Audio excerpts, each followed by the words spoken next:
So I got this new watch band to try for my Samsung Ultra 7, or I guess it's just their first Ultra. Came out with the Watch 7.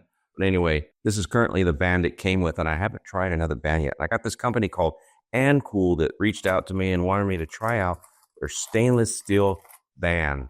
So that's what we got here, is this stainless steel band, which I do typically like stainless steel bands. They're better, of course, for dressing up when you go out, or for me, like going out to church. It'd be nice to have a nicer band versus this kind of all-weather type sporty looking band. But let's see how simple it is to put on and see how it looks. Here it's got some instructions here, pretty simple, and it came with its own little toolkit to house it in there and punch the pins out so you can size it properly. So that's pretty nice. I'm familiar with tools like that. Go ahead and open this up and check out this band. Pretty nice looking band with the push button link here. You press on the sides. Of course, it opens up. So I do kind of like those because they're easier to put on and off. It looks like it has the same size release. It comes with this watch.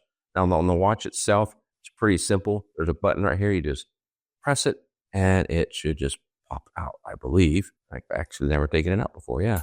Press it in. I don't have much of a fingernail, so it's kind of hard for me to do. And it pops out. Okay. Let's see how this thing goes. It goes on here, and I think I got it the right way the first time. There you go. Quite loose. So for me, I'm going to have to do some adjustment. Now let's see what it takes to take out one or two links with this little toolkit they have. So look at here. You just line it up, and it threads right in and presses out the pin.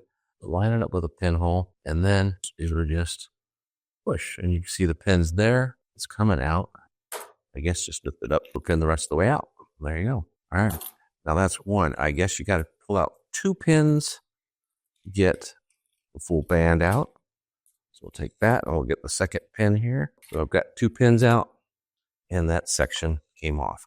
And then all you do is put this back together simply with the pin. You just line those back up, put the pin back in the way it came out. Okay, I've got all the pins in place, all set up for my wrist. Let's put it on. Just so you remind you, this was sent to me by AnCool to test out and review. I did not have to purchase it, and I haven't been given any guidelines on how to review this watch band. I'll tell you right now, though, I think it looks really classy. It looks really nice. It goes well with the watch. As you can see here, it's got the nice silver band on the top of my watch, so it just kind of blends in. It's very easy to take off and put back on. I really like that. It's quick and easy, just a simple snap. There you go. It's not pinching me in any way. And I think it's a really nice, classy look as compared to my other watch band, which is mainly for daily wear. And I do a lot of sports in it, playing disc golf and whatnot. So if you're looking for a nice, classy watch band, inexpensive, check this out on Amazon. I think it's a great buy for your Samsung Watch Ultra. A really nice precision fit. I give it a thumbs up. Great watch band that doesn't break the bank. Thank you, AnCool, for letting me test this out. Again, a link is down in the description. If you want to know more about the Galaxy Watch itself, check out this video here. Until next time, God bless.